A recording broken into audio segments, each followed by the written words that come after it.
L'année dernière, il n'y avait pas qu'une ville derrière l'équipe qui a remporté la NBA, mais c'est tout un pays, toute une nation qui s'est unie derrière les désormais champions Toronto Raptors. Aujourd'hui, vous l'aurez compris, nous allons parler de la NBA au Canada, sa naissance, son histoire et la place de la ligue et du basket dans le pays. Tout d'abord, il faut savoir que c'est un Canadien du nom de James Naismith qui a inventé le basketball en 1891. Alors qu'il était instructeur dans une école de Springfield, il décida d'inventer un nouveau sport pour ses élèves. Et c'est là que les bases du basket sont nées. En 1945, ce sport s'est enfin fait une place assez grande sur le continent et la NBA est lancée. Et c'est une équipe canadienne qui jouera le premier match de la ligue désormais si célèbre. En effet, la ville de Toronto est propriétaire de l'équipe des Huskies, mais de bien tristes propriétaires. Car les résultats, tant au niveau sportif qu'économique, sont désastreux, et l'équipe est dissoute dès la fin de cette première saison. S'ensuit un réel désert d'activité, qui durera près d'un demi-siècle. Mais en 1994, David Stern fait une annonce. 2 nouvelles franchises vont être créées, et c'est Toronto qui aura la chance d'accueillir l'une d'elles. L'idée de ramener les Huskies fait son apparition, mais elle est rapidement abandonnée, car le logo serait trop ressemblant à celui des Timberwolves. L'une des difficultés pour une nouvelle équipe est de se créer une communauté. Alors pour mettre toutes les chances de leur côté, ils décident de surfer sur la vague de popularité du film Jurassic Park, sorti en 1994 et qui est un succès immense dans le monde entier. Les Raptors de Toronto sont nés. Mais ce n'est pas tout, la seconde équipe sera également canadienne. Et ce sont les Grizzlies de Vancouver qui rejoignent la ligue. Le Canada est désormais parent de 2 équipes NBA.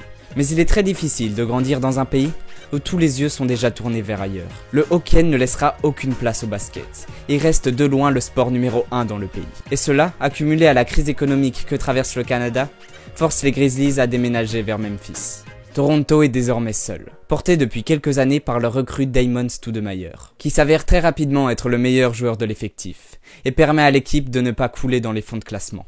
Mais la communauté canadienne est encore très loin d'avoir offert son cœur à la balle orange. Lors de la draft 1998, le GM des Raptors fera un choix qui changera l'histoire à jamais, en recrutant un jeune joueur athlétique, connu sous le nom de Vince Carter. Sélectionné en 5e position, il est connu pour ses capacités physiques incroyables et ses dunks phénoménaux. Il n'en faut pas plus. Dès sa 2e année, il participe au concours de dunk, et l'emporte haut la main à l'aide d'une prestation désormais historique, qui résonnera à travers le continent entier. Toronto a enfin trouvé son héros, son phénomène, Vinsanity. Ce sont les jeunes fans qui sont visés, et ce sont eux qui sont touchés par ces images.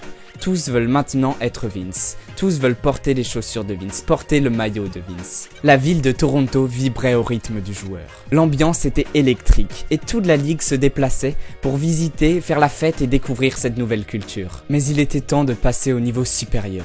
Et c'est ce qui arriva lorsque Vichy planta 51 points lors de son premier match diffusé à la télévision nationale. Secondé de Tracy McGrady, avec qui il forme un duo très prometteur.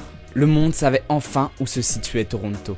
Les gens en parlaient. Mais McGrady veut rentrer chez lui, à la maison, aux États-Unis, et signe donc à Orlando. Puis les Raptors manquent de peu les finales de conférence, suite à un tir manqué de Vince Carter. Il continue de briller pendant plusieurs années encore, mais les blessures commencent à arriver et à s'accumuler, l'empêchant de proposer son meilleur niveau.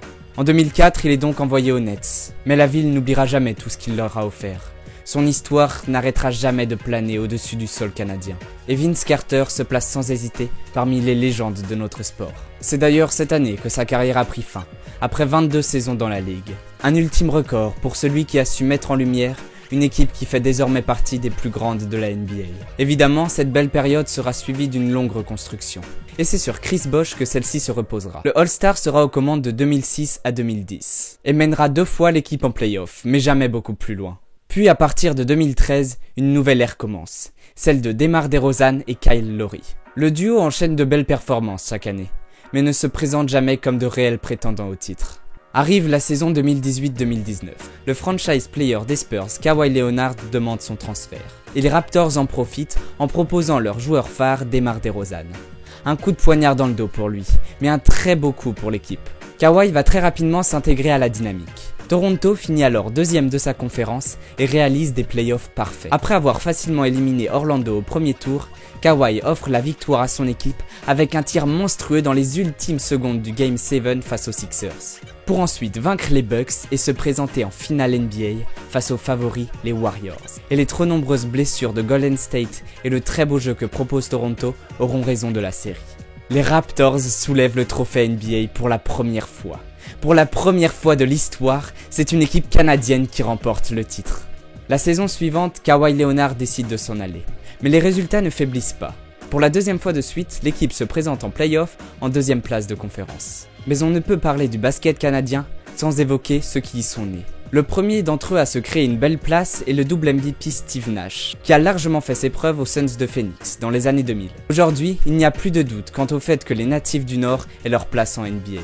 Grâce à des joueurs comme Andrew Wiggins, Jamal Murray, Tristan Thompson, Kelly Olynyk, ou le plus fraîchement arrivé, R.J. Barrett. J'espère que la vidéo vous aura plu et que vous aurez appris des choses. Si c'est le cas, pensez à vous abonner, ça motive énormément et ça vous permettra de suivre toutes les prochaines vidéos qui arrivent très vite. N'hésitez pas à partager la chaîne, passez une bonne journée et à bientôt.